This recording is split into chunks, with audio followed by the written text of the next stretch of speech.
Nah, ini saran dari Leonardo da Vinci. Hidupmu butuh keaktifan. Jangan malas. Telah lama aku perhatikan, ternyata orang-orang sukses itu jarang yang hanya duduk dan pasrah atas apa yang terjadi pada diri mereka. Mereka keluar dan mengalami banyak hal. Jadi ini dalil untuk jangan malas. Banyak yang tanya ke saya, Pak, caranya biar tidak malas itu gimana? Ya jangan malas. Tidak ada caranya, pokoknya jangan malas saja. Kalau kamu merasa, wah saya ini malas, ya sudah bangkitlah. Paksa dirimu untuk bangkit, cuma itu. Dan biasakan untuk beraktivitas, cuma itu. Karena manusia itu hidup dengan apa yang dia biasakan. Kalau kamu biasa santai-santai, kongko-kongko, enak-enakan, ndak ngapa-ngapain, ya kamu akan terbiasa dengan itu. Maka satu-satunya jalan keluar dari zonamu, aktiflah.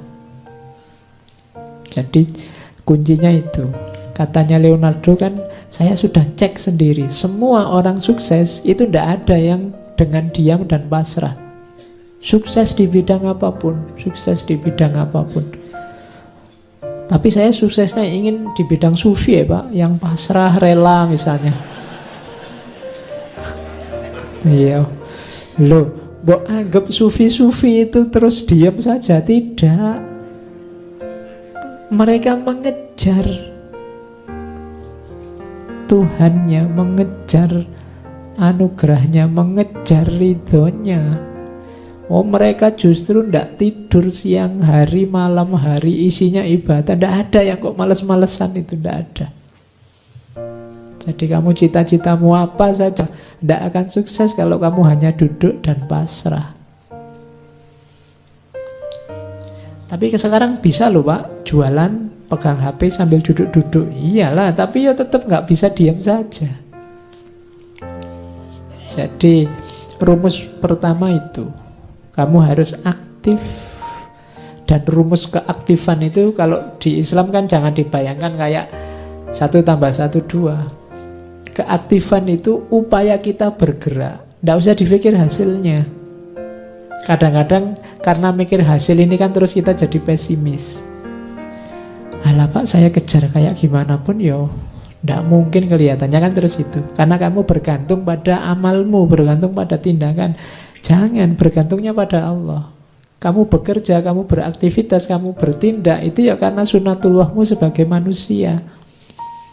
Hasilnya apa itu urusannya Allah, tidak usah kamu pikir. Jadi jangan salah identifikasi. Tugasmu cuma bergerak. Sering saya ilustrasikan ceritanya Nabi Ismail dan ibunya itu loh. Jadi kan ketika Nabi Ismail bayi ditinggal berdua di Mekah, susah nyari air, lari-lari Safa Marwa bolak-balik 7 kali. Akhirnya dapat air dari kakinya Ismail yang menjejak tanah. Mbok ya dia jejak sejak tadi, biar segera keluar. Loh, itu rahasianya Allah. Cara kerjanya memang begitu. Kalau pakai matematika, lari bolak-balik 7 kali tadi, ketemu airnya ya hasil lari ini tadi. Entah di sudut yang mana dari Safa Darmawa terus nemu, ini air, kan gitu logika matematikanya. Tapi hidup tidak begitu. Kita kerjanya ini malah hasilnya keluar dari situ. Ini logika kerja dan hasil. Makanya sudahlah, pokoknya kamu aktif saja, kerja saja, tidak usah mikir dapat apa. Kalau kamu mikir target, kadang-kadang hasilnya malah kecewa. Pastikan yang kamu lakukan baik, bermanfaat, produktif. Nanti selanjutnya Allah dan sunatullahnya yang bekerja.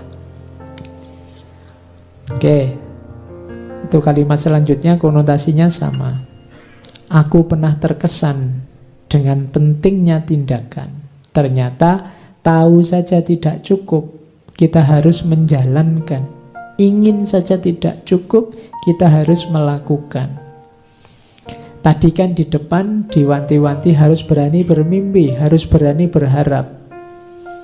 cuma mimpi dan harapan saja, ya ndak cukup. Kalau kamu hanya mimpi dan berharap, ya ndak ada aktivitasnya, ya ndak akan tadi mimpi jadi kenyataan. Untuk membuat mimpi jadi kenyataan, kamu harus bangun. Meskipun tadi awalnya mimpi, ya memang semuanya diawali dari mimpi. Tapi jangan mimpi terus. Jangan kok, Pak, hidup ini kan diawali dari mimpi. Nah, saya makanya pingin tidur lagi misalnya. Oh ya enggak begitu. Nanti kamu bolak-balik tidur alasannya pingin mimpi. Enggak, biar mimpimu jadi kenyataan, kamu harus bangun. Seenak-enaknya sukses dalam mimpi, jauh nikmatnya dibandingkan sukses dalam kenyataan. Gitu loh. Kalau kamu hanya membayang-bayangkan dia, memimpi-mimpikan dia, tidak luar biasa. Nikmatmu hanya nikmat dalam khayalan. Kalau ingin seneng beneran, ya kamu tembak beneran. Ini logika sederhananya kan begitu. Jangan cuma membayangkan. Nanti diduli orang lain, kamu bikin puisi.